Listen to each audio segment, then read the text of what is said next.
KPCC കസേരയ്ക്ക് വേണ്ടി കയ്യും മെയ്യും മറന്ന് പോരാടുന്ന കേരള ഘടകം ഹൈക്കമാൻഡിന് വരെ തലവേദനയായി കഴിഞ്ഞിട്ടുണ്ട്.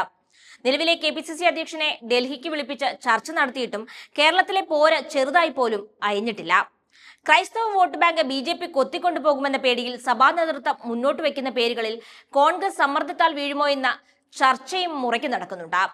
ഫോട്ടോ കണ്ടാൽ പ്രവർത്തകരെങ്കിലും തിരിച്ചറിയുന്ന ഒരാൾ വേണ്ടേ തലപ്പത്തെന്ന ചോദ്യവുമായി K മുരളീധരൻ തുടക്കത്തിൽ തന്നെ കത്തോലിക്ക സഭയുടെ നിർദ്ദേശങ്ങൾക്ക് വശപ്പെടരുതെന്ന താക്കീത് നൽകി കഴിഞ്ഞു. ആര് വിചാരിച്ചാലും എന്നെ തൊടാനാകില്ലെന്ന് പറഞ്ഞും കസേര ഒഴിയില്ലെന്ന കണ്ണൂർ ശൈലിയിൽ K സുധാകരനും വ്യക്തമാക്കിയിട്ടുണ്ട്. തനിക്ക് ആരോഗ്യ പ്രശ്നമുണ്ടെന്ന് പറഞ്ഞ് രോഗിയാക്കി മൂലക്കിരുത്താൻ ഒരു ഗ്രൂപ്പ് പ്രവർത്തിക്കുന്നുണ്ടെന്ന് പറഞ്ഞ് K സുധാകരൻ പാർട്ടിക്കുള്ളിലെ തമ്മിലടി പരസ്യമായി പറഞ്ഞിട്ടുമുണ്ട്. തനിക്കെതിരായ വാർത്തകൾക്ക് പിന്നിൽ ഗൂഢാലോചന ഉണ്ടെന്ന് പറഞ്ഞ സുധാകരൻ ഗ്രൂപ്പ് ചർച്ചയുടെ കാര്യം പറഞ്ഞ് ആന്റോ ആന്റണിയെ പരോക്ഷമായി വിമർശിക്കുകയും ചെയ്തു. സഭാ നിർദ്ദേശത്തിൽ വന്ന ആന്റോ ആന്റണിയും സണ്ണി ജോസഫും കോൺഗ്രസ് ഗ്രൂപ്പ് ചർച്ചകളിൽ പ്രതീക്ഷ വയ്ക്കുന്നുണ്ടാവാം. എന്തായാലും സംസ്ഥാന കോൺഗ്രസിൽ നേതൃമാറ്റ ചർച്ചകൾ സജീവമായി കഴിഞ്ഞു. നിയമസഭാ തെരഞ്ഞെടുപ്പ് അടുത്ത കൊല്ലം ഉണ്ടാവുമെന്നിരിക്കെ കോൺഗ്രസ് പ്രതീക്ഷ വയ്ക്കുന്ന കേരളത്തിൽ നേതൃമാറ്റം വേണമെന്ന് തന്നെയാണ് ഹൈക്കമാൻഡിന്റെ നിലപാട്.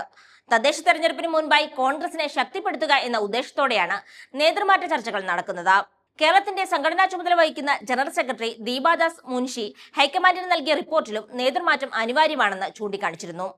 തന്റെ കസേരയ്ക്ക് വേണ്ടി പല കോണിൽ നിന്ന് ആവശ്യക്കാർ എത്തിയതോടെ കാര്യങ്ങളിൽ ഇടങ്ങേറുണ്ടാകാതിരിക്കാൻ K സുധാകരൻ കഴിഞ്ഞ ദിവസം ഡൽഹിയിലെത്തി പാർട്ടി അധ്യക്ഷൻ മല്ലികാർജ്ജുൻ ഖാർഗെ, ലോക്സഭാ പ്രതിപക്ഷ നേതാവ് രാഹുൽ ഗാന്ധി എന്നിവരുമായി കൂടിക്കാഴ്ച നടത്തിയിരുന്നു.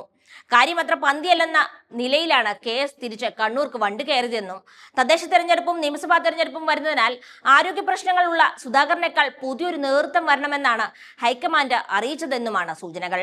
BJPയോട് കേരളത്തിലെ കത്തോലിക്ക സഭയ്ക്കുള്ള മൃദു സമീപനം പാർട്ടിക്ക് തിരഞ്ഞെടുപ്പിൽ തിരിച്ചടിക്കാതിരിക്കാൻ ആന്റോ ആന്റണിയുടെയും സണ്ണി ജോസഫിന്റെയും പേരുകൾ ഉയർന്നു വന്നതിൽ ഹൈക്കമാൻഡിനും എതിരഭിപ്രായം ഇല്ലെന്നാണ് സൂചന.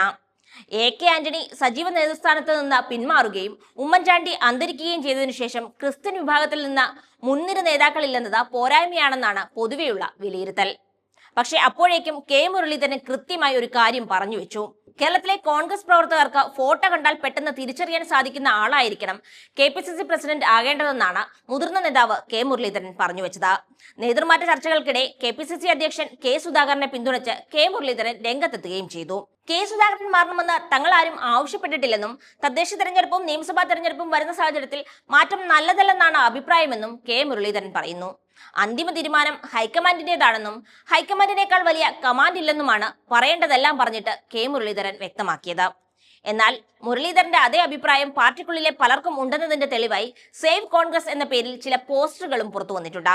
ഫോട്ടോ കണ്ടാൽ സാധാരണ കോൺഗ്രസ് പ്രവർത്തകർ പോലും തിരിച്ചറിയാത്ത ആന്റോ ആന്റണിയും സണ്ണി ജോസഫുമല്ല കേരളത്തിലെ കോൺഗ്രസിനെ നയിക്കേണ്ടത് എന്ന് പറഞ്ഞാണ് പോസ്റ്ററുകൾ പ്രത്യക്ഷപ്പെട്ടിരിക്കുന്നത്.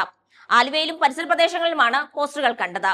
വലിയ പേപ്പറിൽ കൈകൊണ്ട് എഴുതിയ രീതിയിലാണ് സേവ് കോൺഗ്രസിന്റെ പേരിലുള്ള പോസ്റ്ററുകൾ. കോൺഗ്രസിനുള്ളിലെ മുറുമുറുപ്പ് സേവ് കോൺഗ്രസിലൂടെ പുറത്തു വരുമ്പോൾ അധ്യക്ഷ സ്ഥാനത്തിലേക്ക് മാത്രമല്ല ഇനി തിരഞ്ഞെടുപ്പ് സമയത്ത് മുഖ്യമന്ത്രി കസേരയുടെ പേരിലുണ്ടാവുന്ന പൊല്ലാപ്പ് എന്താവുമെന്നാണ് സാധാരണ കോൺഗ്രസ് അണികളുടെ ചിന്ത. തിരഞ്ഞെടുപ്പ് പ്രചാരണത്തിൽ തന്നെ കസേരകളിയുടെ ഭാഗമായി അടി തുടങ്ങുകയും കാലുവലിച്ച് പാർട്ടിയെ പടുകുഴിയിൽ തള്ളുകയും ചെയ്യുമോ എന്ന പേടി സാധാരണ പ്രവർത്തകർക്കുമുണ്ട്. ഗ്രൂപ്പുകളിലും കാലുവാരലും കസേര തർക്കവും പിണക്കവും ഒന്നും കോൺഗ്രസ് നേതാക്കൾക്ക് പുത്തരിയല്ലാത്തതിനാൽ എന്ത് സംഭവിക്കുമെന്ന് കാത്തിരുന്ന് തന്നെ കാണണം. സുധാകരൻ വീഴുമോ, ആന്റോ ആന്റണി വരുമോ, പുത്തൻ കാലത്തിന്റെ യുവപ്രതിഭകൾക്ക് ഒരവസരം കൊടുക്കുമോ എന്നെല്ലാം ഹൈക്കമാൻഡിന്റെ തീരുമാനത്തിൽ അറിയാം. എന്തായാലും വരും ദിവസങ്ങൾ കോൺഗ്രസ് നേതാക്കളുടെ ഷോ ഓഫ് തന്നെയാവും എന്ന കാര്യത്തിൽ സംശയമില്ല.